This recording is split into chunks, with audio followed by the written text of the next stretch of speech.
Welcome to the Intriguing Beings podcast with me, Rue Chater. Episode 14 with Dom Moore. Dom's a good friend of mine. I've known him for a long time now. He started working on Kitesurfer UK magazine, actually took over my old job when I left there. He's a really interesting character. He's got some funny outlooks on life, I guess is how you put it. And I was actually amazed that we only managed to fit 2 main stories into this podcast. He's got so many to tell, so I expect he'll feature on a few of these episodes. In this one, I decided to ask him about 2 things that have really changed his life in recent years. The first one was a trip to Hawaii where he hooked up with Archie Kalepa and did a lot of big water, big wave training with him, which led to him coming back to the UK, probably the most qualified waterman in Britain. And then more recently this year, he found out, unfortunately, that he had skin cancer, and he's been dealing with that and battling that and trying to work his way through it. So we go into quite a bit of in-depth stuff about how that came about and what's happening with his treatment and how he's managing to cope with that massive change in his life. So yeah, an episode about a couple of changes. I hope you enjoy listening to it. As ever, please give it a thumbs up. Give us a like and a share on Facebook or social media. And if you fancy giving us a 5-star rating on the App Store, then that's much appreciated too. Anyway, let's get into the latest episode. Today I'm sat with a very good friend of mine who I've known for a long time, a gentleman called Dom Moore. He's definitely one of my more interesting friends, and he's got quite a lot of very amusing opinions on life and the world, and he's a very interesting person. He's lived quite an interesting life, lives in Newquay. He's got a surf school down here at the Headland Hotel with a bunch of instructors and does surf lessons all summer, and then in the winter he does mostly self-education and surf trips, so he's a man that likes learning new things. At the moment, he's studying for a degree in sciences, is it, Dom? Yeah, natural sciences. Natural sciences degree through the Open University. So shout out to them if you fancy learning something new later on in life. But he's got a few stories I wanted to touch on today. And the first thing I'm going to ask him about was what I saw maybe as a sort of a changing point in your life, in the sense that you were... At the time, I think you were still doing Kitesurf magazine, or maybe you'd finished it, but you were in the sort of kite industry a little bit, and you went to Maui to stay with Cameron Dietrich for a bit of a holiday, and it all went a bit wrong, but then it all went so very, very right, and you came out of that probably one of the most qualified watermen in the UK. So what the hell happened there, Dom? Yeah, well, it was exactly that. It was a bit of a transition period for me back here, and I sort of think I was coming to the end of working at Kitesurf magazine, or realised that I wasn't going to do it for forever, and I needed to get a career, do something proper. And I thought, well, I've been involved in the kite sports, surf sports industry for this amount of time now. I might as well double down and really stick at it. Yeah. So what can I do about that? Well, you can't just go and get more qualifications because they don't really exist. That you need to learn. So I thought, well, the best place on the planet's got to be go to Hawaii for the winter. So I booked a 6-week trip out there. And Cam's like, yeah, come out, stay here. And got there, wasn't quite as much room there as we thought there was going to be. Well, it was good. There was room. There was space for me. It was on the lanai. Yeah. Sleeping on there, which was fine. But I decided to get my own place, and found a place out there. And I was going around interviewing people for the magazines. I think for SUP International magazine, it just started then. Okay. Yeah, that just started then. So I was in contact with the guys at C4 Waterman, and then they said, oh, you need to speak to Archie Kalepa. He's the man. And his name kept cropping up again and again and again. And so drove over to the west side of Maui and did this interview with Archie Kalepa, and went on for about an hour, sat down having a good old chat. And then he says, what are you doing now? And I thought that was going to be it. I said, well, nothing. He goes, well, I'm going training. Let's go training. I said, what are we training for? He said, I'm training for big waves. I said, that's fortunate because we're in Hawaii. I said, but it surf's flat. And he says, you don't train for big waves in big waves. So what we're going to do? And so I think we just went off, grabbed a couple of SUPs, a couple of masks, hit the water, swimming around, snorkeling with turtles, had a bit of a SUP race, the rest of it. And he says, what are you doing for the rest of the week? I said, nothing. He said, well, I'm on a mission now. I'm 45. He said, I'm on a mission to get ultra fit again and just do loads of stuff. Yeah. And he has been on a tear ever since. He's been on TED Talks and all sorts of things and done all sorts of surreal challenges. So for the next 10 days, we trained together every single day. Wow. Yeah. So it was, we did the classic rock run in. Yeah. He showed me all about the breath hold techniques and the master switch, which is, the blood shift from your arms and legs into your core. Happens at a certain point and suddenly your breath hold just explodes and goes absolutely crazy. So we did the rock run in, we did the underwater stuff. He explained all about the spirits of the turtles and how you can't touch them, and then a load of outrigger canoe stuff. That was the big thing. Okay. So the outrigger canoe stuff, there's me and him in this 4-man outrigger canoe, bloody heavy thing to carry, but we could manage it between ourselves. And we were surfing these little 1-foot waves over a reef. And he said, this is some of the best training you'll ever have for surfing decent waves. He said, we have to be so precise and so focused with this outrigger canoe, because if we get it wrong, it's going to flip over. We have to take off exactly on the bowl. So it's really training you to look for the bowl and the takeoff point. So take off on the peak, not down the line where you think it's a bit easier. Take off on the peak, look for the bowl, and draw really very deliberate, proper turns. Arching turns. So we started off in about 1-foot surf of that, and we ended up taking it out in like double overhead surf. This place. So you're getting really sort of surf confident, really, and of course it does flip out from time to time. The anchor sinks to the bottom, all the bags fall out of it because it's got ballast. You have to swim down, pick all those back up at the roof. You're off the reef. You're in the impact zone. All the rest of it. Bit of a yard sail. Complete yard sail. Yeah, complete yard sail. Yeah, real carnage everywhere. So we were doing a lot of that, and then he said, "Oh, what surfboard have you got?" I said, "Well, I bought a step-up board for this place." And he said, "How big is it?" I said, 6'6". He said, "That's tiny." He says, "Not a step-up board in Hawaii." He said, "How's it been going for you?" I said, "Well, not very well, actually. And I've been trying to catch waves out at Hokipa." Yep. Yeah, and not doing very well. It's because there's such a lot of bloody paddling to do out there. So he said, "Well, take this." And under the house, he had this sort of gun, this 8.6 gun. He says, "If you wax it up and clean it up, you can use it as long as you give it back to me in good condition." I did. And so I took it and went down to Hokipa, and it was pumping, and felt really good and surf confident. Jumped in the rip, paddled out, and I was paddling out behind Pete Cabrina. Oh wow! And I thought this is an absolute watershed moment for me because I completely idolised Pete Cabrina. Yeah, massive waterman, especially in those days. He was in that film In God's Hands, and he was part of the Strapped crew. Yeah, he was in Surfer Mag, and he had the record at the time for surfing. For biggest wave. Yeah, Jaws. And I was like, well, this is it. Yeah. I'm on a gun here and I'm paddling out. Pete Cabrina is there and we're off to surf bloody Hokipa. And I had a couple of absolute bangers out there. And I was like, I think I can kind of do this. And a few more sessions out there. That was great. And then island hopped over to Oahu. Things, sort of training time would come to an end with Archie. He was obviously carrying on, but I had to go to Oahu. I'd booked some time over there. Yeah. And I stayed at this place on Sunset Beach, and they had a load more guns. The guy actually makes guns. So he had a 9.6 for me there, and just surf Sunset every day. Did that for the rest of the time, and then that's a pretty heavy wave to be surfing. Yeah, Sunset. Yeah, it is, and you learn a lot. So Hokipa and Sunset are kind of similar in a way. There's this big bloody rumbling thing that gets sort of more powerful as it bends in, and you're watching out for wide sets, and you need to have a good mental map of it. So this is what I really started learning. So Archie had explained to me about the physical process of getting strong and fit to survive wipeouts and to surf waves, and the technique element as well. And then there was obviously a huge knowledge component to it, which I started to pick up and realise that this is actually like playing a game of chess. Yeah. Or you need a plan. Not just about the surfing. There's a whole load of stuff around it. You're not just, that's it. You're not just going out and reacting. And they're explaining, look, this rip does this, it does this. You have got to come in this way. If you miss it, you just go around again. That's actually the quickest way rather than struggling. So all these techniques and all these knowledge things you learn, and then you get it all figured out, and and then you just execute your plan basically.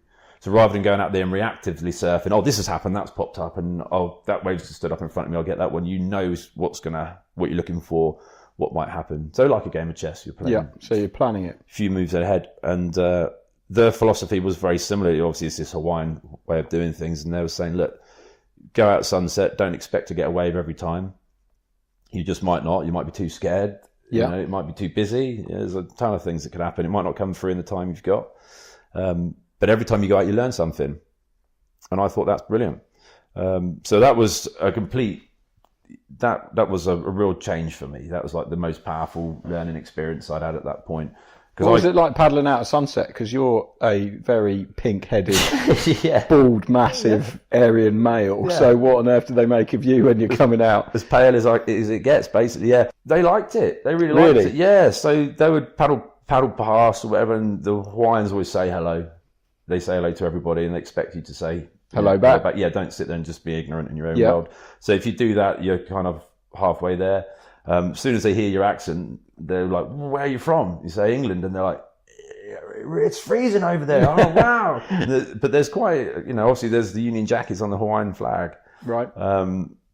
They're aware of what it's like. They would know that Ireland is a new frontier, or was in those days a new frontier. For big wave Scotland, surfing. Yeah, these images have started to come over. So they were really quite interested. And once you're having a conversation, a lot of barriers get broken down then, and it makes the whole experience a lot more comfortable when you're sitting out there, and you can ask for information. You can say, where, the wind's changing tomorrow, where's a good spot that I should check out? Not like, where is your secret spot? So where would you recommend I go? Yeah. And they'll tell you. That's pretty good. Yeah, and they'll tell you to go somewhere and just treading lightly, one guy on your own, it's all right. But yeah, it was definitely a step up. I had surfed quite a few different waves around the world by that point. Yeah. So I was sort of relatively comfortable. Yeah, you're a pretty decent surfer. I remember you did something a while back. I can't remember if that was before or after. And you basically, I think you put a post on social media or on your blog, and you said that you were going to surf every day for 2 weeks. Because when you go on a 2-week surfing holiday, it doesn't matter what the conditions are, you go surfing every day and you make the most of it. Whereas when you live and it's your local spot, you're always being really picky and choosy. What was kind of the idea behind that? Was that to sort of improve your level of surfing, or just because you were like, I'm just not making the most of living in Newquay and I need to change it out? A few things, really. It was actually straight after the Hawaii trip. Was it? Yeah, it was so strange. I was out there having, a great time, surfing all these waves. And then one day I was looking on Facebook and I could see someone had posted up a photo of a walk they'd done from Watergate to Newquay, and it was frosty. And it just looked absolutely stunning. And I suddenly really wanted to be somewhere cold, i.e. back in England. And it was February. And then people were putting up cold, photos of surfing in cold water and stuff. And I thought, I just really, really need to do that. And so I actually cut the trip short by a week. I was supposed to go to Kauai, and I didn't. I was so strangely desperate to come back. And I came back, and then I did think, well, why don't I just treat this like I'm in Hawaii, where I was doing something every day? And it was Archie Kalepa who sort of showed me about that. Like, there's always something you can do, and it can always be really fun. Just be open-minded about it. And I thought, well, I'm going to do that. So I had a sup board, I had my surfboards, I had my kite surfing kit. I was like, I'm sure I can do something every single day for the week. I have a really banging session. So I did it for a week, and I was like, that's great. And I was driving all around Cornwall doing all these things, and then I sort of do it for another week, and then I just did it for 3 months. Wow. So that was the thing, to go in every single day for 3 months. And it just turned out the surf was pumping for ages. So I documented it all with a GoPro at the time and made little blogs about it, and made everyone like every session was like a little adventure. Even just walking down to Town Beach, which is a 5-minute walk, I'd take photos of the kebab shop and the streets and put a little thing together. It was just a really nice process. So you had the surfing element to it, but then there was this creative process just purely for myself, where I had the camera and I was taking some photos. But that was really to push my surfing over the hump if I could. Yeah. Because I started quite late, so I have to find other ways to improve. Yeah. I didn't start till I was late teens. So you've got to do the best with what you've got by that point. So for me, that really means, working on the fitness element of it, or maintaining that really. I've never had to really do too much of that. But the knowledge is a big thing, which is probably why surfing places like Sunset are a bit more appealing to me, rather than somewhere like Pipe, which is ultra technical and, in a different way. And I just don't fit into certain types of waves very well. Because you're so huge. I mean, there's some big dudes that do it, but I just not very good riding barrels, really. Don't fancy that. I remember when you did that, because it inspired me at the time. And I can't remember how long I did it for. I think it was a month, maybe, or maybe it was a couple of months. And obviously coming from the East Coast, where there is no surf, I couldn't do the surfing bit, but I would go kite surfing, I would go mountain biking, I would go on my skateboard, and just doing one thing every day that's fun and that is exercise. It was a real eye-opener, and it was just like, I'm living a dream here. This is great, rather than just sitting in and doing the usual winter of getting a bit fat and drinking too much beer. Becoming more selective. That's it. Becoming too selective. And you do your chip away, and then the next thing you know, you're only going out in a certain set of conditions, and you may as well give it up. But yeah, it just changed my opinion forever. And I think once you've done something like that, you've seen how it can be. You never really stay away from it. So although I'm not going in every single day now, well, I do in the summer because we're teaching. I'm in an awful lot. And you just get used to making it convenient. Like, you have your stuff ready, so you can go, oh yeah, I'm going. And there's no faff. There's not trying to find this fin or that stuff. It's all there. It's ready to go, and away you go. You can get yourself out there. And then obviously you came back from that trip to Hawaii, and you'd learned a lot about big waves and the ocean and all that kind of knowledge base, I guess. And then you started surfing the cribber after that, or was that before? I started surfing the cribber after that. Not long after, because I had a board for it for ages, but just never had the balls to go and do it. Pretty much, I'd sort of been out there a couple of efforts and not really caught it, and never gone out there when it's too big. And the thing is, you have to go out when it is properly big, otherwise you can't catch the wave. It has to be breaking. So I'd never really had I wanted to do it. I always thought it looked like a really attractive looking wave when you see a photo of it, and it is when it breaks. It looks a really beautiful looking wave. But no, I never had any success. And so after that, I was like, well, I've surfed Sunset. I must be able to surf the cribber. And we did. We started surfing it. I started surfing it with Smiler. And what was the first session like? It was quite remarkable. We were surfing at Fistral on our shortboards, and it was pretty good, and the tide was low enough, and we just saw a set break out there, and it was blue and sunny, and it wasn't very late in the year, and we just looked at each other and said, well, should we just paddle over there and just sit there and, see what happens? And we did, and a lump came through, and we both paddled for it. And it wasn't a proper cribber lump, but it was a wave, and we did think we'd be sucked down a black hole or something. We really thought there was something that was going to happen. The guy paddled, caught it, stood up, glided in. I had my GoPro on the front of the board, of course, in those days. It was never far away. And we were really ecstatic and delighted. And it wasn't until I looked back at the footage later I realised that we were holding hands. we were looking around, like, oh my God, we're looking at our arms. Like, we're still alive. What should we do with our arms? We're still alive. And then the hands were reaching, and then we started holding hands and surfed in on this wave at the cribber. And we were just so surprised that it had worked and that we hadn't died, and that you sort of think the water's going to be different, all these things will be different. Like, it's still regular water, but it does feel different when you're out there. It's a strange place because it's off the end of a headland, and you have this 270 degree view of everything, whereas normally when you're on a beach it's 180 degree max because you've got land in front of you, whereas the land falls away on both sides. Fistral on one side looks pretty out there. You're out to sea. So strangely, Smiler immediately found the line-up spot. He goes, oh yeah, you've got to line up with this, it's right here. And I just thought, how did he know that? And found out later that he just saw it and figured that must be it. But that's the line-up spot I've used ever since. And if you actually look on a sea chart, he got it exactly right. Really? Yeah.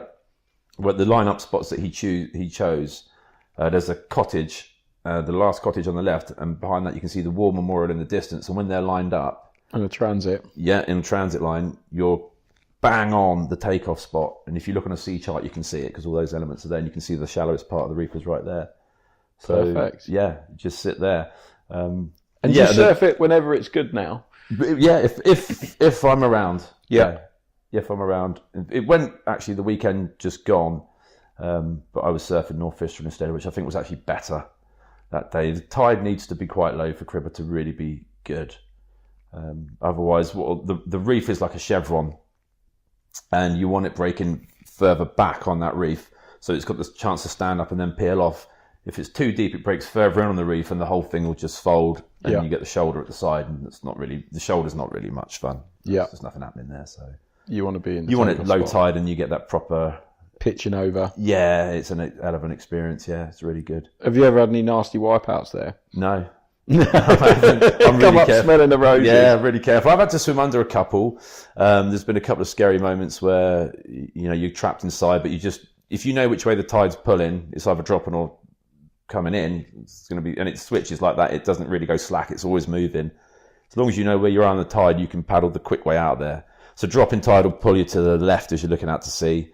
Pushing tide will pull you to the right as you're looking out to sea. Okay. So if you're stuck in the middle and you know where you are on the tide, you can just take the quick way. The quick route. Yeah. If you take the wrong way, then you'll be paddling against the current, which could be quite strong, and you just obviously you've got more chance of getting hit. Yeah, which so is yeah, nasty. And I imagine if you do get hit on the head by one of those, it's pretty intense. Yeah, I mean, I've seen someone get towed into one there. We were out there. I was out there with Rob Small. Someone got towed into one, and he backdoored the wave. The lip landed on his back and shattered his ankle. No way. With the weight of it broke his. Yeah, that was him done. Luckily, there's a ski to take him out there. I see another guy got towed in once. Took the wrong wave, got washed up on the rocks, punctured lungs. No way. Yeah, there's that always is heavy. It's a really, really thick lump of water when it comes in. It's just not a very long wave. People think it's a crumbly wave. Well, it is at certain times, but when it's properly going, when it's firing, is heavy. It's really heavy. What was did Smiler have a big wipe out there once? He's had a few. Yeah. He was out. He went back out there again on a shortboard for some reason. I think he didn't like surfing a gun out there. And he went out on his shortboard. Yeah, he just got absolutely thrown.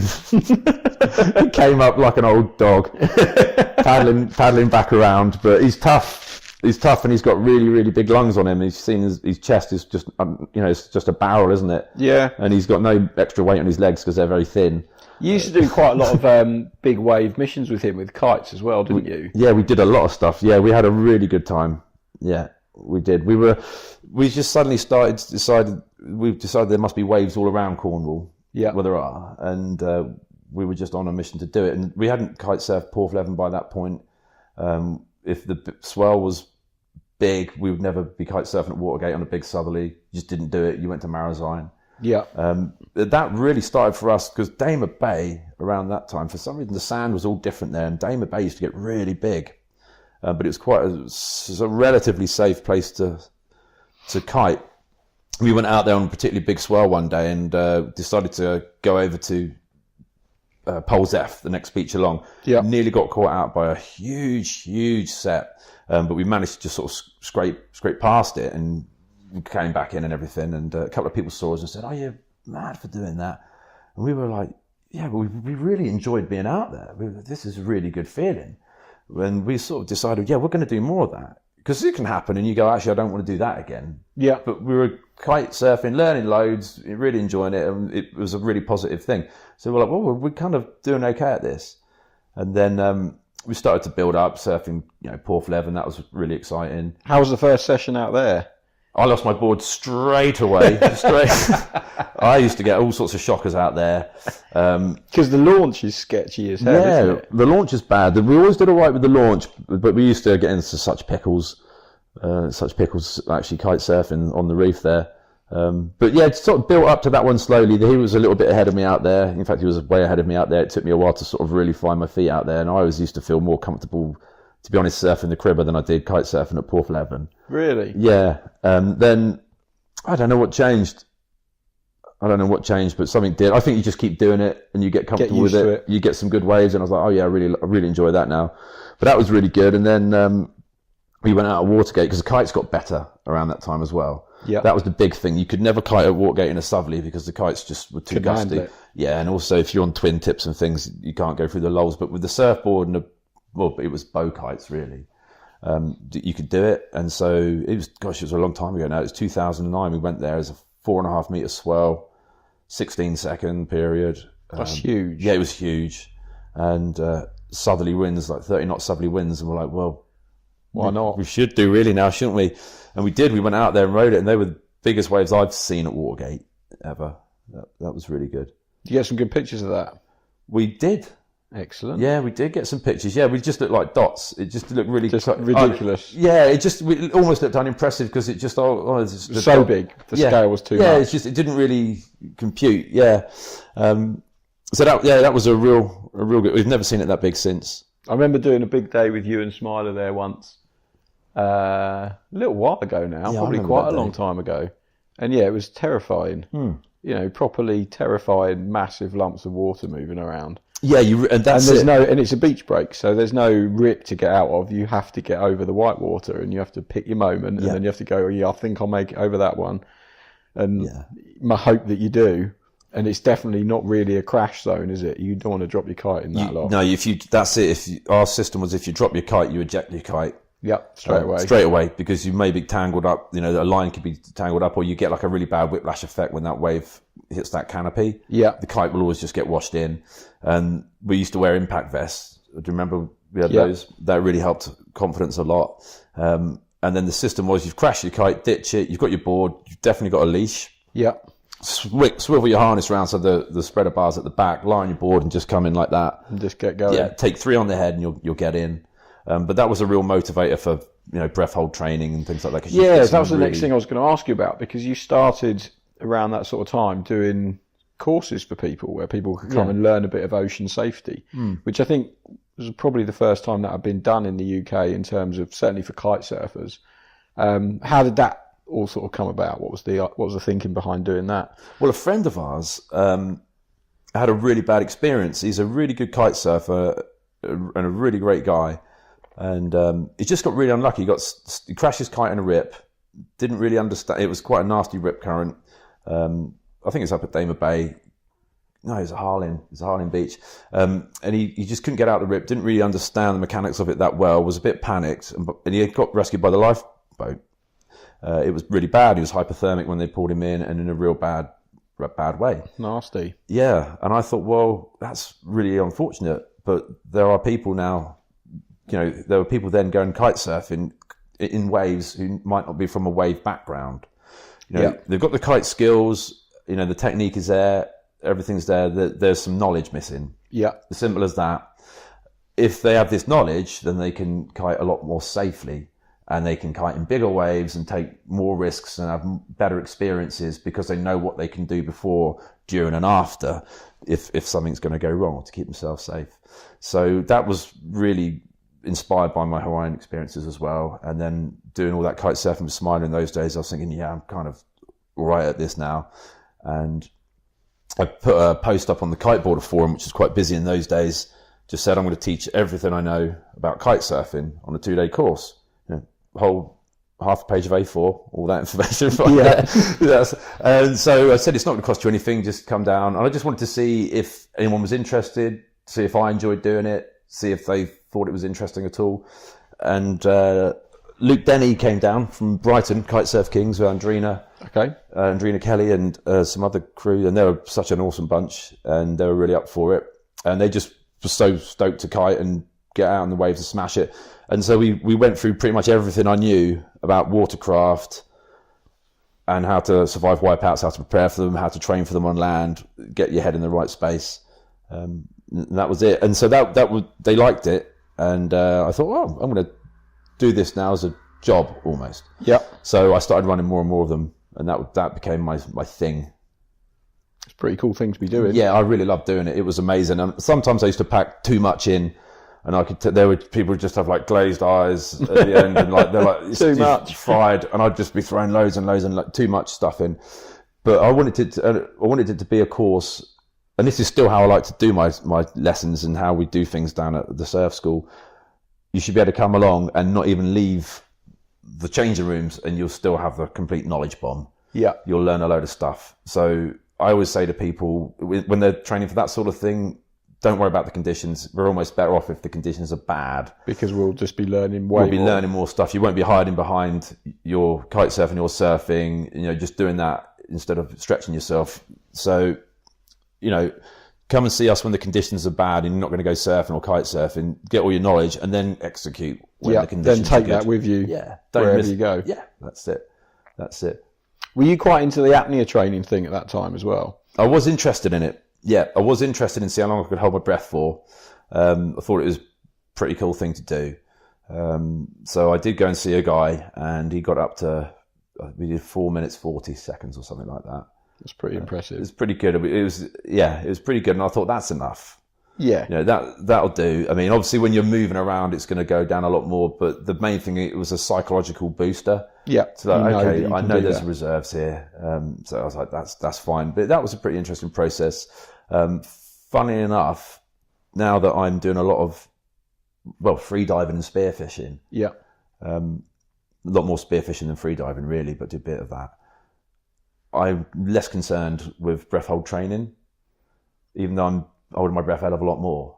not so interested in it. Probably because I'm not interested in pushing myself to the limits. Yeah, that's it. It's made me become really aware that unless you've got a proper buddy system and the other people around you are trained, you don't risk it. Yeah, don't hold your breath till you're starting getting contractions and convulsions, which is what you do in free diving. You try and ride past them. Yeah.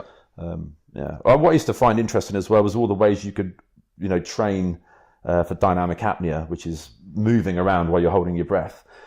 Some really good psychological boosters. Once you've done them a few times, they kind of stay with you. It doesn't really seem to be a perishable skill, if you like.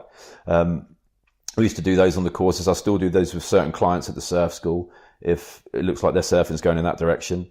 A really good one is to stand at the top of a sand dune, walk down it with your breath holding your breath, get to the bottom, turn around and run back up, all with your breath held. So what that psychologically prepares you for is being, the descent of a wipeout and the panic to come back up.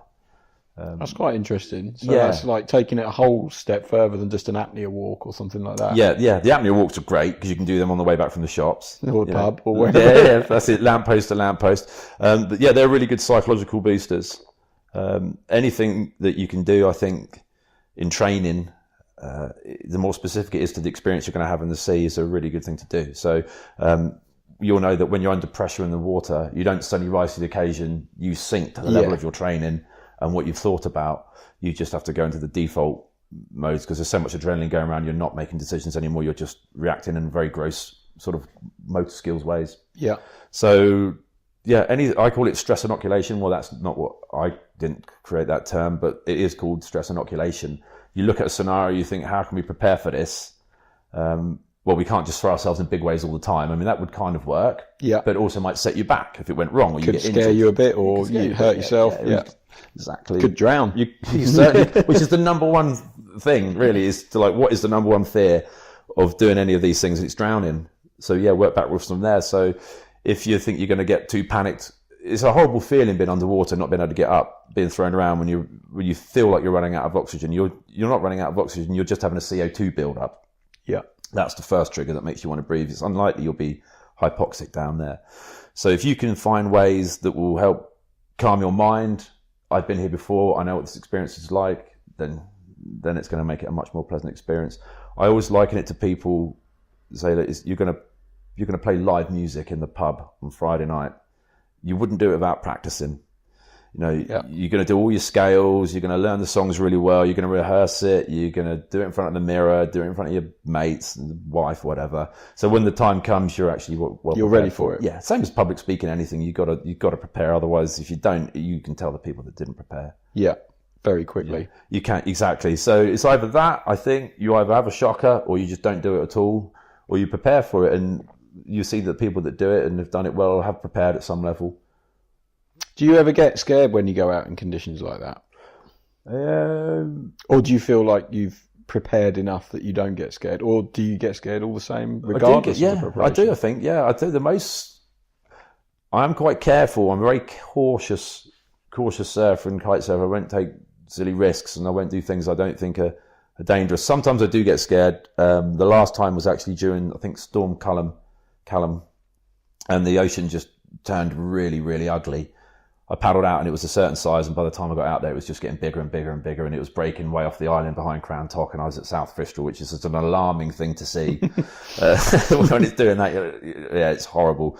And that was just getting more and more, and sometimes you get the sense that you're being caught out by the ocean. Yeah. So like an individual waves or set of waves or the big beat down from a wipeout isn't itself too bad. It's the water draining back out, rips appearing where there weren't rips before, currents taking you one way, then another way. You really have no idea of what is going on. You're like, I'm at the mercy of this here.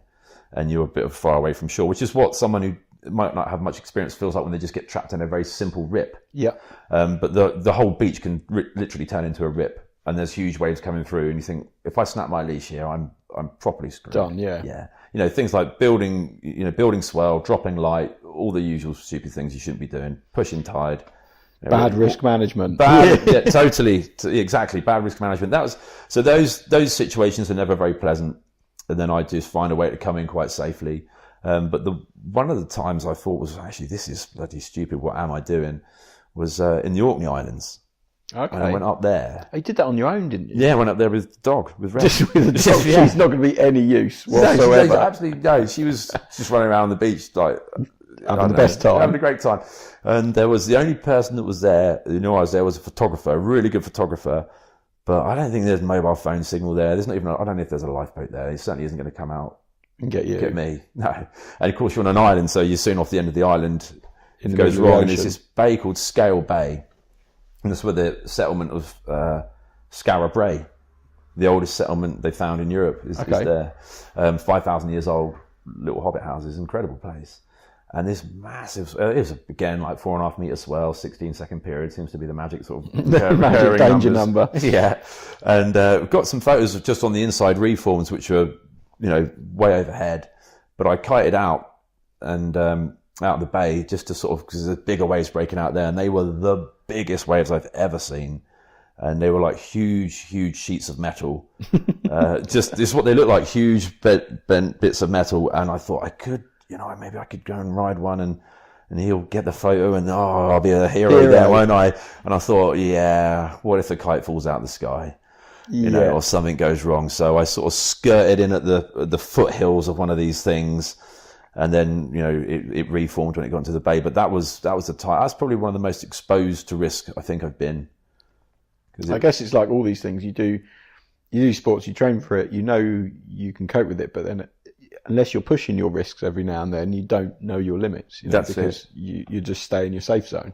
Yeah, you do, exactly. So yeah, I think probably since I got the school, which was 5 years ago, so that changed my direction a little bit, because I think a lot of these, some of the reason why I was doing these things was a bit of a profile building exercise as well. Like I needed to have a way to have a profile so I could get certain gigs, like the job with Volvo, to keep the presence up for the clinics I was running, because it's literally like spinning a plate. You know how it is. Yeah. As soon as you stop spinning the plate, you drop off the radar, someone else pops up. So yeah, I was working with Ocean Radio as well at the time, creating content for them. I had stopped editing Kitesurf magazine, so I was needing to produce content now. Yeah. And basically, there's a lot of people that do it. Make a little brand for yourself, really. So that was a driving factor, and I probably would have done some more things like that. But then since the school, that's really taken over, and career comes first, basically. Yeah, I guess you've got to be ready to work, otherwise. Yeah, otherwise it ain't happening. Yeah, and that's really been an enjoyable thing. And so what I'll do now is I'll just go off on a surf trip in the winter, get some slamming waves, but I don't care if anyone takes a photo or not anymore. Yeah, and just enjoy yourself. Just enjoy myself, yeah. And not worry about having to go and surf the biggest wave that you can find. That's it. And certainly now, I mean, the way things are, and the big wave industry now, or the big wave scene, is just beyond, It's a bit nuts what they're doing, isn't it? Yeah, it is. So you kind of wonder where the limit to it is. Yeah, well, that's it. I mean, it's going to keep changing, isn't it? As these storms keep getting deeper. Yeah, and more frequent. And more frequent. That wave in Portugal is just going to keep getting bigger taller. And bigger and bigger. Big bloody wigwam, isn't it? Yeah, it's a frightening prospect. And there's quite an interesting story about how you ended up with a surf school as well. That I remember you telling me that you were out on some surf trip somewhere and you just saw some guy post that he'd left. That's it. So I was actually I was at the Boot show. Ah, Das Boot. Das Boot, yeah, in Dusseldorf with Ocean Radio. I was at the stand there, and just was on Facebook because there's a lot of downtime at those shows. And I saw my friend Ben Ridding, who had the school at the Headland Hotel. He's like, "Yep, so long, everybody. Thanks for all of that. I'm out of here now." I'm like, "What?" And because I'd worked there for him, I'd been working with him in the summer because I wanted to get back into surf coaching, and we had loosely talked about, well, maybe there's a way to sort of come on board or do something together. Yeah, and I thought, I can't believe he's handing the keys back. And so I messaged him. I said, "What's happening?" He goes, "I'm done with it." I was like, "Okay, fine." I think he really was done with it. So I said, "Are they looking for someone else then?" He's like, "I don't know." He goes, "You should just approach them yourself and just do it that way." And so I made up. I had the Surf Sanctuary project was running at the time. I had my logo and everything like that. And then I made up a new one. In fact, Lloydie did it. And I said, Already did it for me, and he blended it in with the hotels one, and we made it all look a bit different and less sort of edgy, and made up some brochures. And I went down there. I said, "Here, the surf school's available," and they were like, "No, it's not." I was like, "Okay, well, anyway, here's a package I've put together. Will you please give this to the manager of the hotel?" And they said, "Of course." And so they did. And then a week later, he phoned up and said, "Do you want to come in and have a chat?" Wow. I was like, "Okay, great." So went in, had a chat with Daryl. We got on really well. He said, "Look, we are looking for a surf school here. We're looking for the right sort of surf school." He said, "Everybody in UK's put in a pitch, but it is where it is." And then he called me up a couple of weeks later, and he's like, "Yeah, we want you to come in." And that felt like winning the lottery. That's pretty amazing, right? It was, it's amazing. The location is absolutely amazing, as you know. It's right there on the headland at Fistral Beach, with some very well-to-do clients in the hotel. Great clients who want to surf. They want to surf, and it's so convenient because they're in the hotel. They can just wander down in a dressing gown. We do the lesson. It's just all the difficulty of running those types of businesses is removed. Yeah, the facility is great. Keeps all the equipment in top condition. And I guess if you hadn't put that brochure together, and that's quite a big thing to do. I saw that brochure; it was full on glossy. Yeah. Like a proper brochure, printed and nice. You did all that just off the chance that they might like it. That's it. It's a pretty bold move. Yeah, you got to do it though. When you get a sniff and there's something you really want, you have to give it everything, and there's nothing to lose really, apart from the time and the money it costs to make a brochure. But it worked. I was so excited to get a school there because I was getting right back into coaching, and I realised that the clinics, as good as they are, they're hard to do. It's hard sort of looking ahead, planning it, trying to fill it, keep the people interested, and make it work as a business in this country. So you do need an instructional base where you can tick over and you can have just regular people turning up and having 2 hours and going away. So I was really excited to get that, but I also wanted to have a school and put my way of doing things on it, really get our teeth into it that way. Put your stamp on it. Yeah, so we shrunk all the lesson sizes down. We just cut out all the unnecessary chaff. So like our lessons are 2 hours, everyone else is 2.5, but you get more time in the water with us because there's just less faffing around.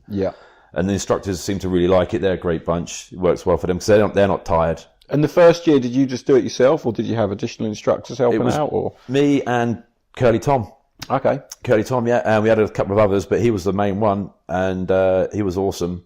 He was so good at teaching that he would actually, and I've never had this before, he'd do a lesson on the beach, and then people would wander up and come and find us and say, "I've just seen your instructor doing a lesson. He's so good that we have to have surf lessons at this place." Wow. Yeah. He was so, what he's like. He's so animated and jumping around, and he's got big hair. He's got big hair. The mum's probably quite fancied him. Yeah. So, yeah.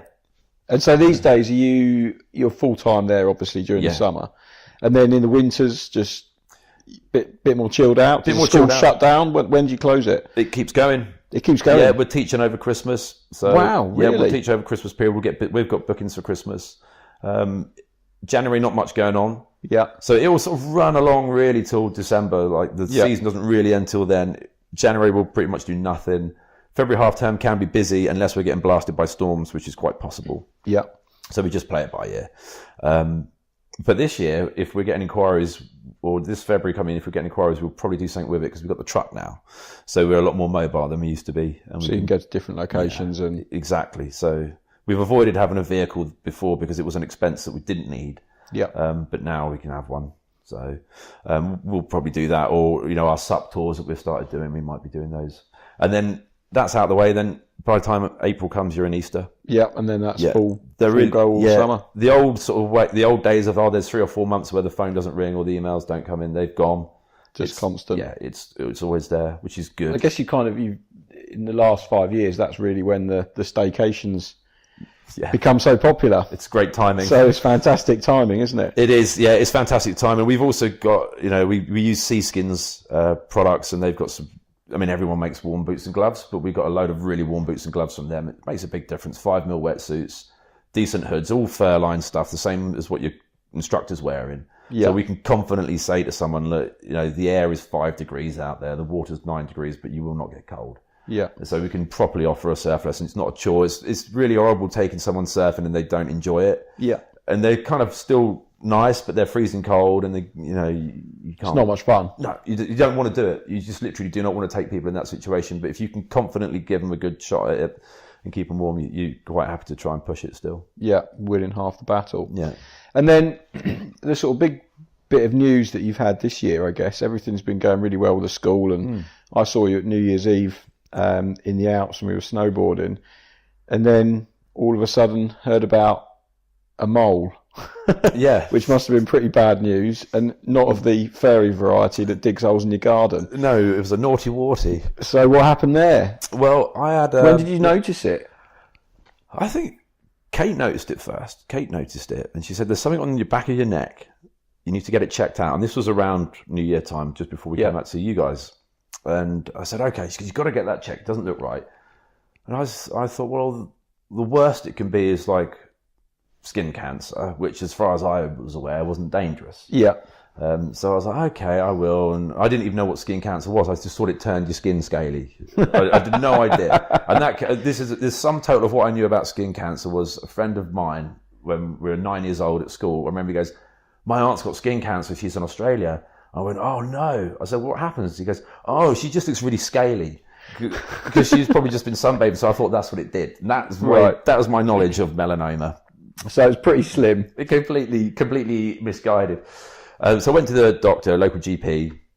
They said they didn't get it right. They misdiagnosed it, and they said, "Oh, it's probably just a scratch or a spot." And we were back and forth. And I had to be quite insistent to say, "Look, I really want to get this biopsied." Yeah. And then finally went to get it biopsied. Had you started learning a little bit more about skin cancer then, or were you still just like, I just want to get biopsied, but I haven't really shown an interest in it? Yeah, yet. I just wanted you to take it out and tell me what it is, either way, and then I'll move on from there. So went to this, finally got out of the doctor's surgery, and I went to this awesome clinic in Truro, NHS clinic, but they're fantastic there. They took it out, they do a big incision. They said, look, 80% chance this is going to be fine, so don't worry about it. They sent it away for biopsy, and then like about 3 days later, I got a letter, you need to go and see the specialist nurse. So I said to Kate, look, I'm probably going to go and get the all clear. Went to see the specialist nurse, who turned out to be a Macmillan nurse. Okay. And I was in dermatology, and she said, look, it's come back, it is melanoma, malignant melanoma. And I was like, okay. And then she started bringing all these leaflets out and then explaining to me what exactly malignant melanoma was. And she said, yours is quite a deep one. It's 2.1, that's sort of 2.1 mil thick. That's just tipped you past a satisfactory sort of safe zone, if you like. Not that there really is a safe zone once you've got one of those. So you can have another operation, which will remove a bigger area of skin around there to make sure no melanoma cells have escaped the original tumour. Because that's how melanoma likes to go. It works on this cellular level. They can burst around. They don't have to travel around in a big throbbing lump. Yeah. It can just send out its little cells. And there it goes and spreads. Yeah, exactly. A good analogy is, a dandelion, once it's gone all fluffy, you try and grab a dandelion like that to get all the dandelion seeds, I guess they are. Yeah. One will escape. Yeah. And it's very much like that when you surgically try and remove melanoma. So she said, get that bigger excision done, and then we can biopsy that skin, see if anything's happening there. And also there's another operation which is big in Australia. It won't improve your chances of survival, but it will tell us if the melanoma is spreading in other ways, and that is to take out one of your lymph nodes. Okay. And so what we'll do is we'll put this radioactive dye in you and then put you under a gamma ray camera, and we'll see which lymph node the dye has gone to first. And that will probably be the one that the melanoma has gone to first. Yeah, because that's where the cells are travelling to. That's exactly it. So she said, do you want that operation? I said, yes. She goes, okay, cool. And I was thinking, right, stage 2 melanoma, I can... And this is all still at your initial appointment with your first nurse, or this is being dropped on you? Yeah, dropped on me like that. So I was like, right, okay. I was like, that's not great, but it's not the end of the world. And I was looking at the survival stats. I was like, that's probably going to be all right. What are the stats? 80% survive. 80% chance you'll be alive in 5 years' time. Okay. And that was stage 2 at that point. Yeah, for stage 2. So I was like, okay, well that's actually not, that's not too bad. Pretty good odds. Probably will be okay, but still 1 in 5. That's not very nice if you look at it that way around. But I wasn't devastated. So went back, had this operation. And there again, it's probably going to be fine. We're not expecting to find anything. Went back for the results for that one. They go, yeah, it was in one of your lymph nodes after all. And that was a bit of a sledgehammer blow, that one, because that meant you're moving up a stage then to... So you're stage 3. Stage 3 now, and it only goes up to stage 4. So you're almost at the top. Almost at the top, yeah. So it was on the march, it was on the move, and then that was like, right, okay, this is not good now. It's a bit more serious. Yeah, a bit more serious. So I don't really remember. I probably blanked a lot of that out, to be honest. Yeah, I just remember it felt a bit like being hunted by the Terminator. There's a scene in Terminator where Linda Hamilton and I can't remember the other guy. Anyway, he's they're basically going to sleep. They've been on the run from the Terminator for most of the film, and there's this period where they just sort of go to sleep. And I remember watching that thinking, how can you go to sleep when the Terminator's chasing you? You know, what are your dreams going to be like? You know, and it's a bit like that when you've got like a heavy cancer. It's not that heavy a diagnosis, but it certainly wasn't a good one. You start to realise that it isn't just skin cancer, that the cancer is growing into your body. It'll go to the lymph nodes, and then it will go to the liver, it will go to the spine, it will land on your brain, and you're really in a bit of trouble there. And it's a very, very unpleasant process as they continue to do operations to try and keep you alive, and it's pretty horrible. So yeah, you just do not want. It's as simple as that. Yeah, but you haven't got any choice. You've got no choice. No, so you got no choice, and weirdly, you sort of think, if that ever did happen to me, what would I think? You know, would I say, why me? You don't say why me. Your main concern straight away is for the people around you, because you think, I've got to tell them now, and they're going to be so upset.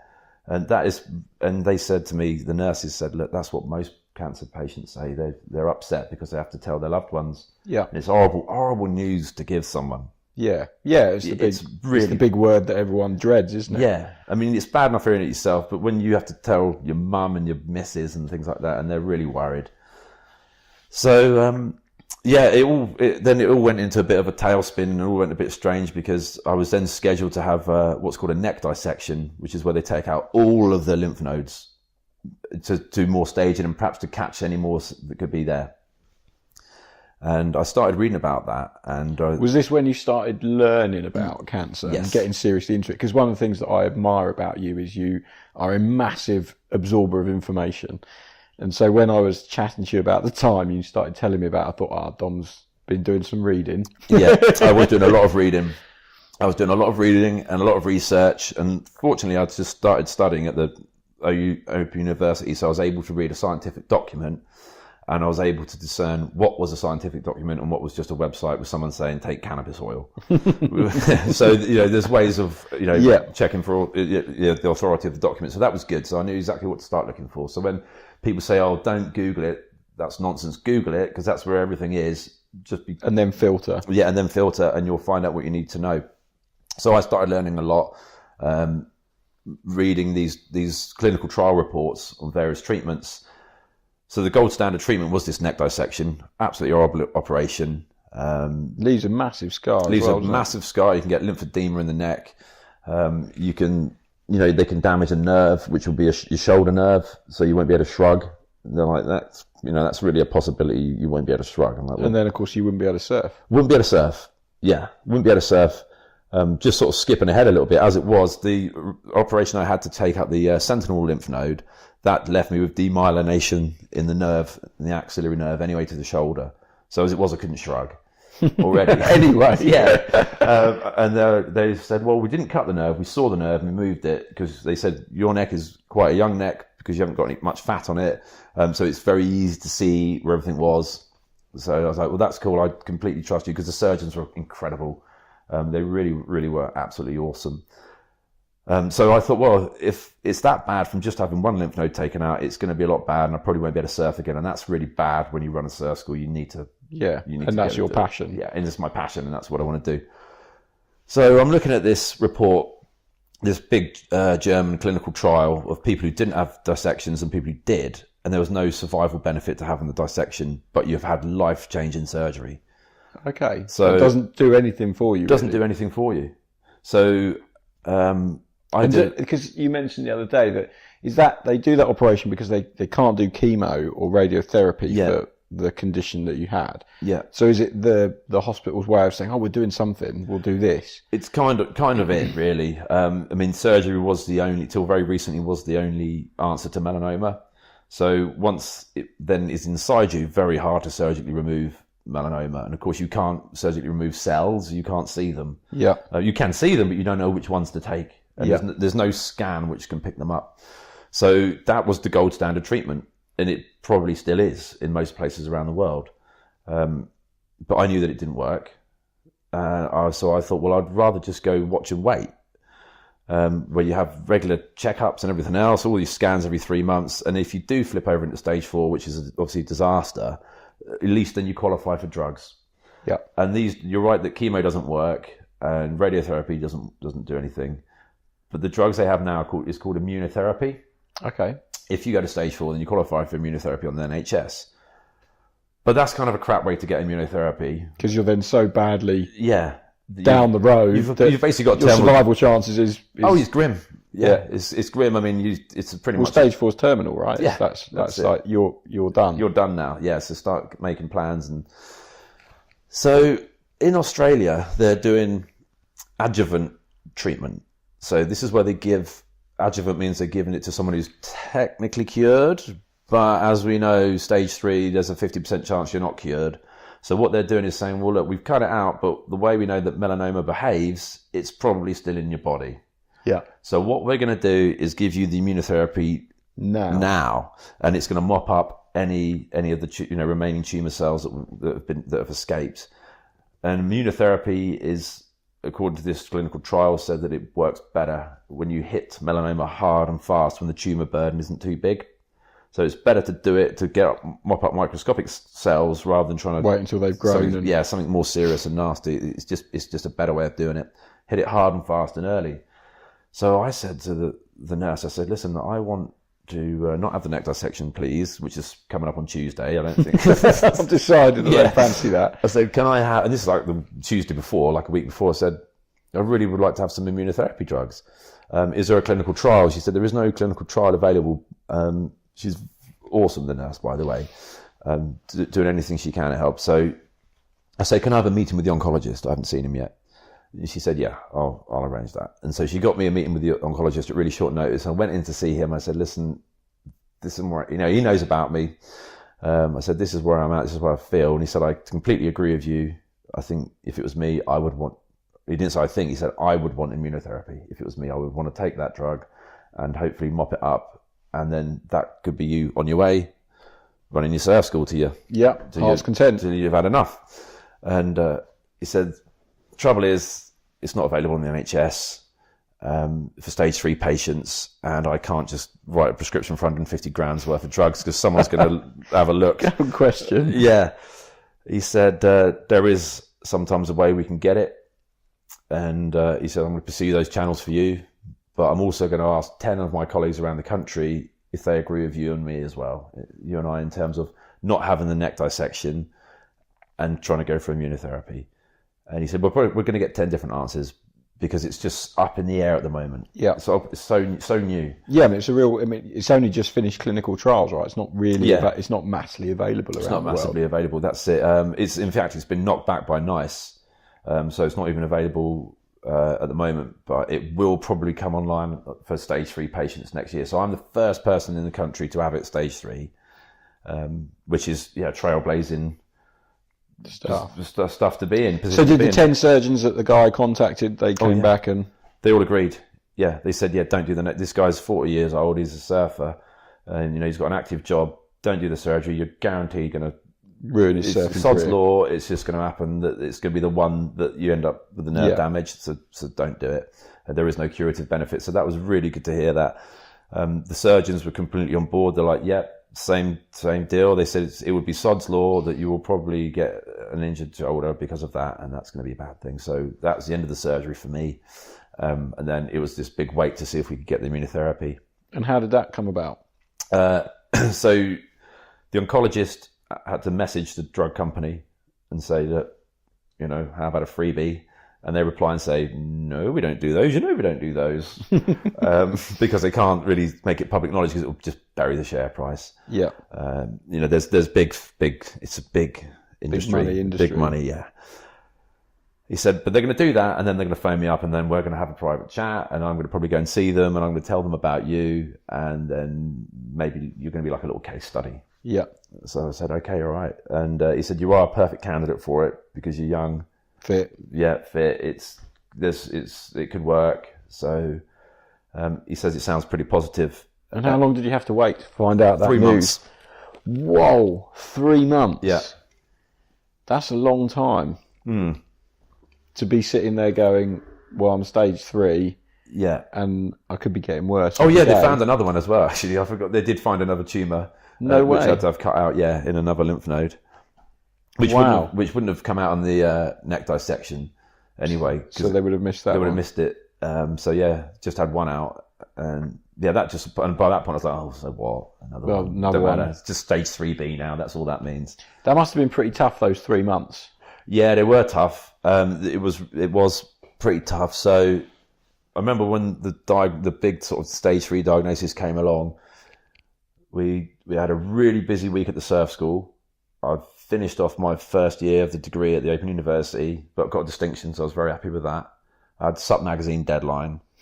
You know about deadlines? Yeah, and we'd moved out for the week because we were renting this place out on Airbnb.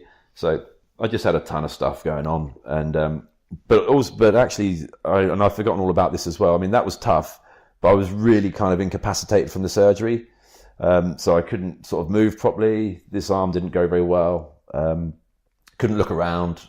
Couldn't go in the sea, that's for damn sure, because of the open wounds, such depth of the wounds. So I was really sort of feeling my sort of shoulders like this, because obviously I was subconsciously trying to protect this side. It, yeah, hunching so it up a bit. Yeah, really feeling like not on top of the world physically.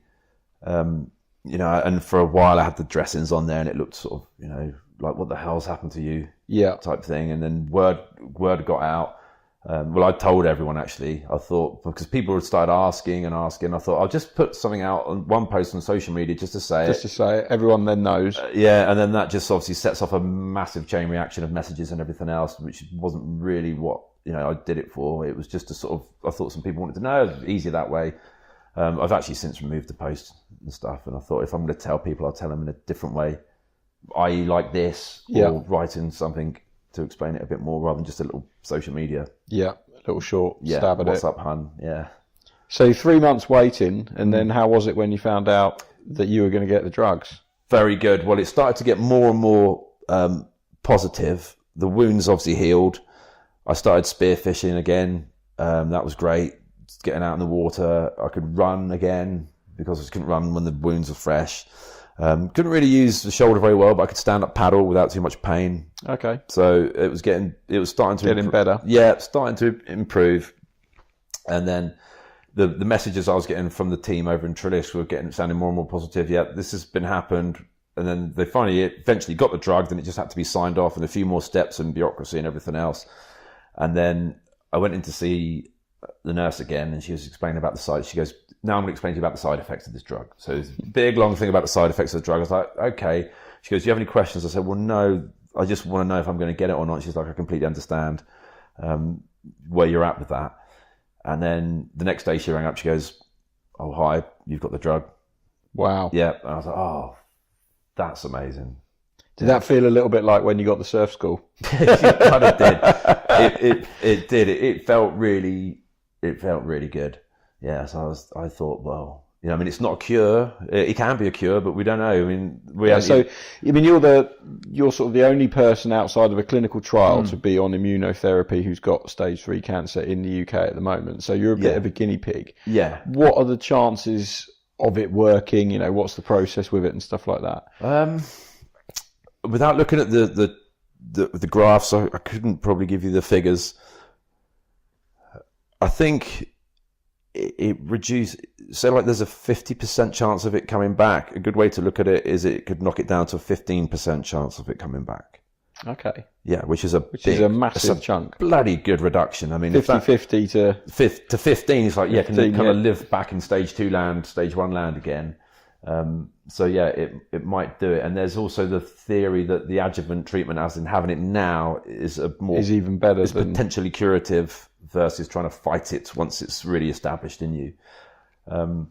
So if it works, it'll be great. If it doesn't, then there is another level they can go to where they combo it up with another really brutal immunotherapy drug. And that can sometimes have some pretty amazing results. I mean, there are people who've got bad tumours and the tumours are being reversed in absolutely incredible way. Wow. And so how does immunotherapy work? I mean, a lot of people are familiar with chemotherapy and radiotherapy. It's so new, what's the deal with it? Well, it's so new. It's completely genius. The people that created it have just got Nobel Prizes. So it uses your body's own immune system to fight the cancer. So your white blood cells. White blood cells will kill anything. No problem. They'll eat your heart if you tell them to. Yeah, if you tell them to. They can kill cancer if they can recognize it. But melanoma is covered with a protein. Melanoma cells have a protein on their surface, which basically makes them look like friendly cells in the body. So your white blood cells go up to them and go, "Oh, that's cool. I'll leave you alone." Yeah.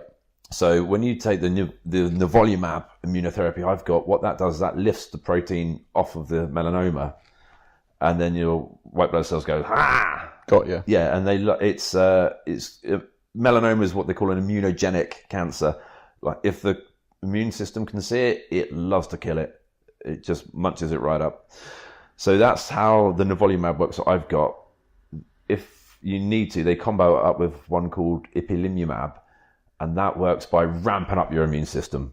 Okay, so then boosts all your white blood cells. Yeah, boosts all your blood cells. You get all flu-like symptoms. You can get like arthritis-type feeling pains and colitis and all sorts of crazy stuff, but it's better than having cancer.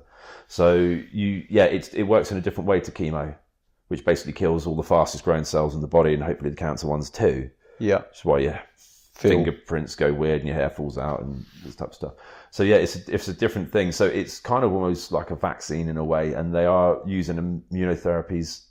They are doing trials as well, or tests on animals, where they'll take some dead melanoma cells and they'll take the white blood cells and they'll introduce them to each other and they'll put them back in the subject, and then that has like a vaccine effect against cancer.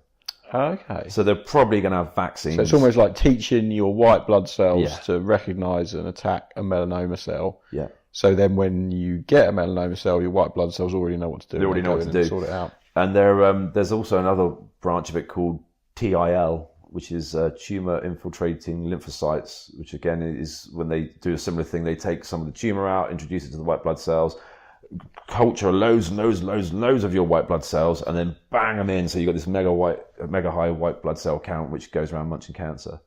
So they're really, really different treatments. It's pretty amazing. Yeah, it's stunning. You mentioned the side effects got read out to you. I mean, I've been here for a few days hanging out. What side effects are you having? Did you seem like you? Yeah, none. Pretty healthy. No side effects. Which is amazing, because if you're on chemotherapy, you'd be like a ghoul sat there. It'd be terrible, yeah. And feeling pretty ill. Yeah, even you might not really notice much difference. Just don't have any eyebrows. So I've had none. They said that you're probably going to get some tiredness, some fatigue. You can get like upset tummy, bad bowels, which can be a sign of colitis, which is definitely something you don't want. Headaches, nausea, all this type of stuff. But I've not had anything. They reckon that, they have this scale called the performance grade, and it goes from 0 to 10. Okay. And the lower down you are on the performance grade, the fitter you are, and I'm a 0. So, perfect. Yeah, they said it, which is, we'd all be noughts basically.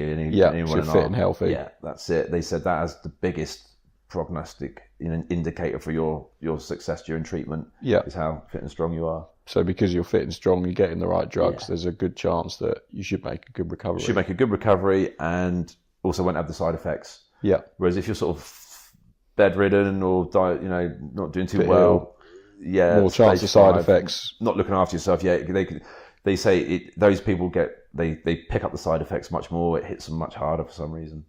And what's your post? You were telling me about your post-treatment regime when you go and surf. Yeah, I do. That's it. I go and surf after treatment. It's usually lunchtime on a Wednesday every 2 weeks. and I'll go out on whatever board I think is going to catch the most waves, and I just catch all the waves I can for about 90 minutes. And if you're out there that day, then you're not getting any waves. No, I do say to people as well, I say, feel free to get on the same wave as me, because I'm just going to get them all. And then tomorrow I won't be. It's just my one little release. So I'll either go on a foamy or, you know, a 14-foot race board or something that's just going to catch a load of waves and do that. And perfect. Yeah. And it feels good, you know, you're getting the blood pumping. I imagine it's really pushing it around. I mean, you're on a drip for 30 minutes, so it's gone all the way around quite comfortably a few times already. Yeah. Yeah. And that's the process of your treatment. You go into hospital, have a drip for 30 minutes. It's like sitting in an airport lounge, like on a big reclining chair. Yeah. They put a saline drip in for a bit, and then they take that out, and then they put the volumab comes out in a black bag because it's photosensitive. Can't see sunlight. Can't see sunlight. Yeah, they mix it up like that day. And it lasts for like 12 hours. It's got to be in you. Right. You know, so they phone up the day before. You definitely coming in tomorrow? Yeah, I'm definitely coming in. It's all very structured. Yeah, it's all ready to go. Yeah. Do you end up, like, does it mean that you can't travel and stuff like that? Because obviously you're in your downtime at the moment with the school. You'd normally be heading off somewhere like Indonesia or something to surf. So has it impacted you in that way? So the treatment will last for a year. It goes on for a year. After that year, then I won't be getting it. So that's fine. I can go away whenever I want. I just have to be back for my scans every 3 months. At the moment, the treatment's every 2 weeks, but if I want to go away for a month, I could shift one of the treatments back 2 weeks and have double the dose. Okay. And then resume back on 2 weeks again. So you could get like a month away if you wanted to. Yeah, I could go away for a month, no problem. That's good. Yeah. And the other thing I did wonder about was travel insurance, but I spoke to the bank and they said, we don't really care. Oh, really? Yeah. It said, as long as, you know, we're not going to cover you for melanoma-specific conditions. And I said, well, I don't want travel insurance for that because I can't really imagine that it's going to stop you from having your holiday. Yeah. So, that's fine. Yeah. So we'll go away somewhere. We don't know where yet, but get a little break somewhere. Yeah. In the sunshine. Yeah, well, yeah.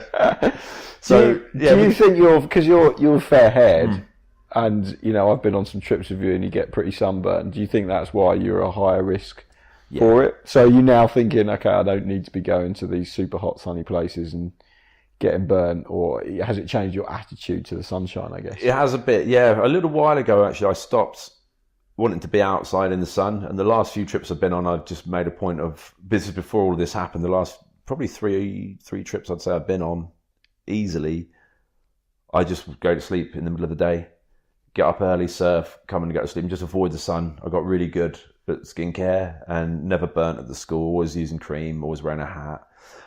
They said it's pure sun damage, my one, but it would have probably been from childhood burnings.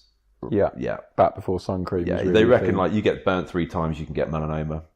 Wow. 6 sessions on a sunbed will do it.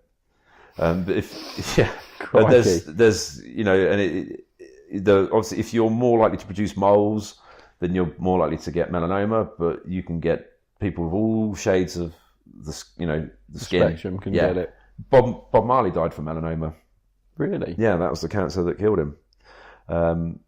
There's people in our patient group on Facebook with, you know, Turkish origins and roots, and there's people in El Salvador, Venezuela, where Pepe, one of the guys who used to work for us, he said a lot of people in Venezuela are getting melanoma, of course they're Spanish. So yeah, it will be the sun that does it. And for anyone like listening into this, you know, what advice have you got to them if they've got a mole that they think, oh, get it checked? Get it checked. It's very easy to see online. There's a very simple, they call it the ABCDE thing. I can never remember what they stand for. But a mole that sort of stands up that wasn't there before, just get it checked. Go to your GP and don't take no for an answer. Don't let them tell you it's a spot and send you away. Just say, no, I need this to get biopsied because it looks like this. Yeah. Yeah. Do you agree with me? And just be insistent and get it done.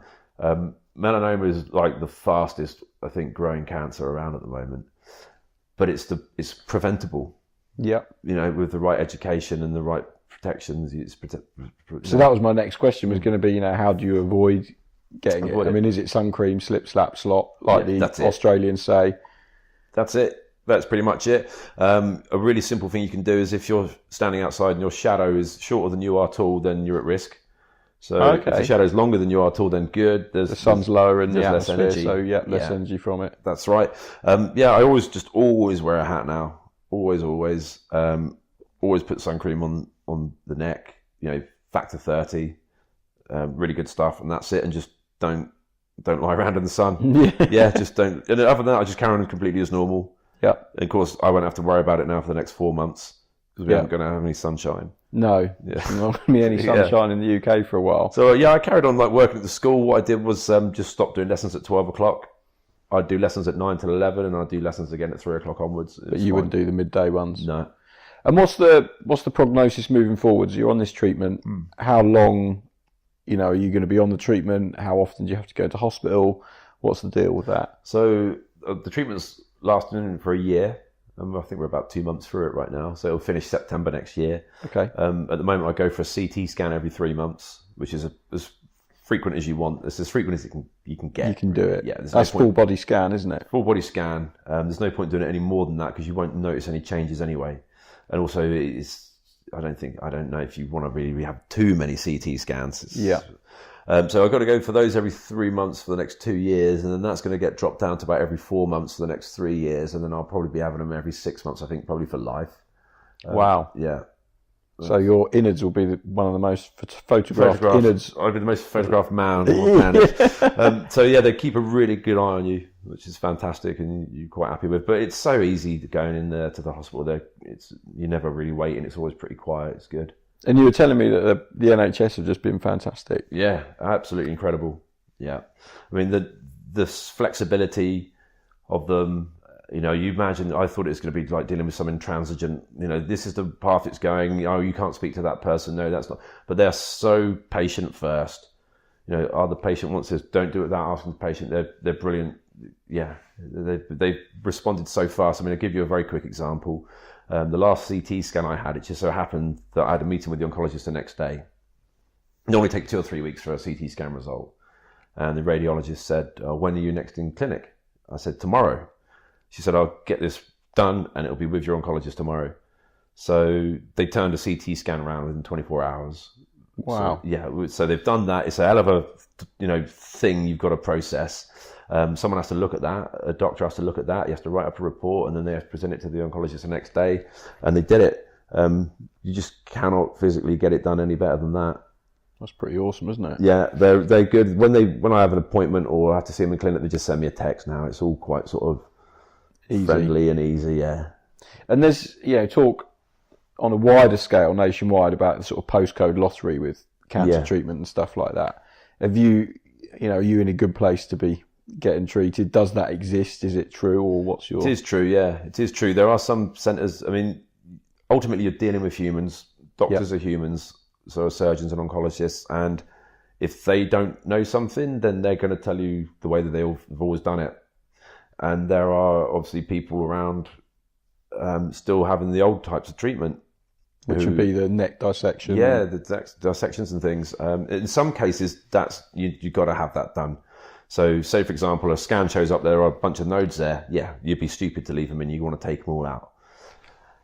So there are, like, for example, I mean, on a bigger scale, in Italy, I know there's a surgeon out there who's they're absolutely convinced that the dissections are still the way to go, and that what are you on about? Nothing else exists. It hasn't filtered down yet. The surgeons have to go to these symposiums and learn.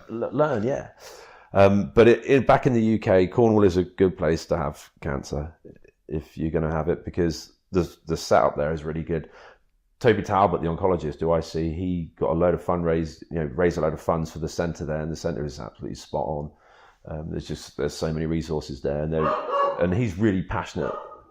He's really passionate about melanoma because they're making successes now. They're making gains, which makes a big difference.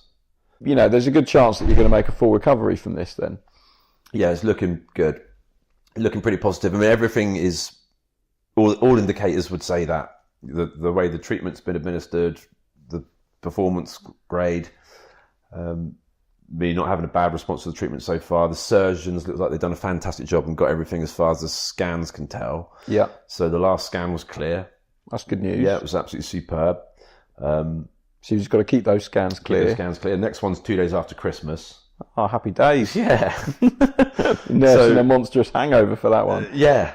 So it will be a case of just having the scans. I think once you get past 2 years, you're not out of the woods, but you're out of the red zone. Yeah. So that's the first thing. Make it past 2 years, NED they call it, no evidence of disease.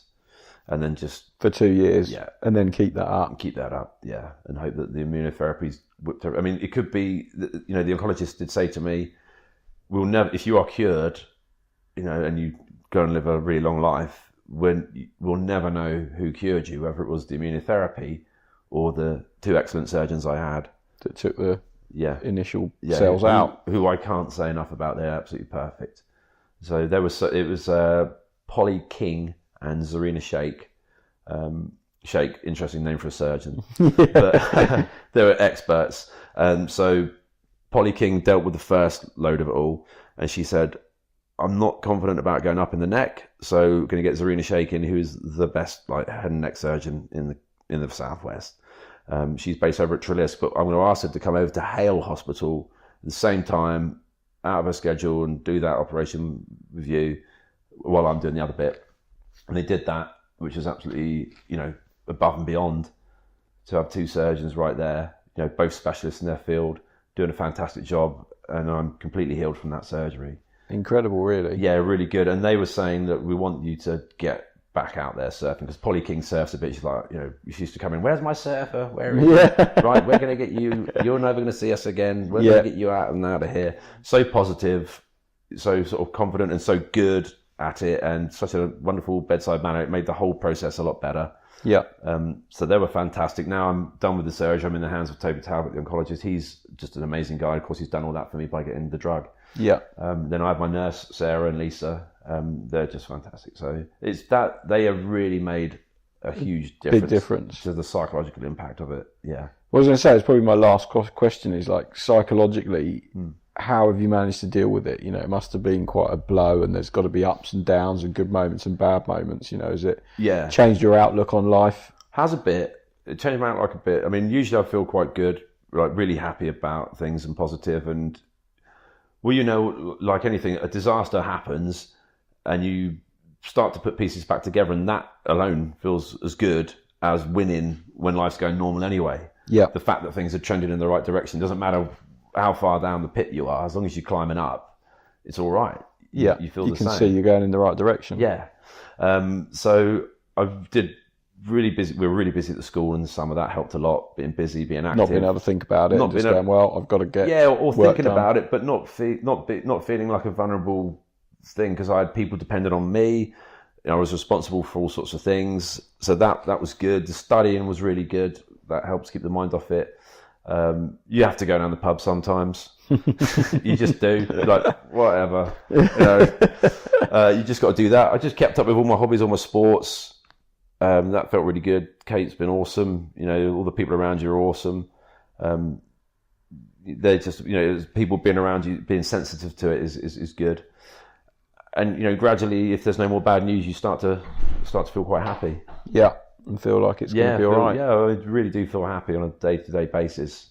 Every now and again, you get a sort of glimpse, or not reality check, but you'll see something or be reminded of something, or something will happen to someone else, and you're like, oh yeah, it is real, it's serious, it's still there. But right now I'm sort of still thinking like normal, like planning ahead. Yeah. Oh, what's going? I better get deposit saved up for X, Y, Z, because in 20 years' time I'm going to need it, and all this kind of stuff. So, yeah, I think positivity is the way to go. Just keep moving forward.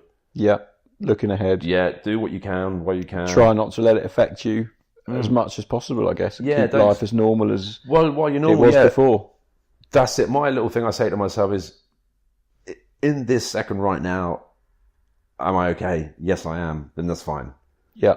Just really for that, live for the moment type thing, but not in a way that you just spend all your money because you don't think it's going to be there tomorrow. Buy a massive TV. It just makes you. I suppose what it definitely does is it makes you realise that some things really just are not important. Yeah, and they're not worth bothering about. That's what you do. You learn to let go of a lot of nonsense. Yeah, and don't need to worry about it. Yeah, just don't worry about it. Just keep good things around you, and that's enough. And that's it. But I know we're going to wrap up now and have some dinner, but a moment for me was last weekend when we had this pumping swell came in, and we paddled out North Fistral, and my shoulder had been feeling better and better, and I would not have paddled out there 2 months ago because my shoulder would have been bad. Paddled out there was Ollie Adams, Alan Stokes, Mark Harris, Josh Hughes, and me.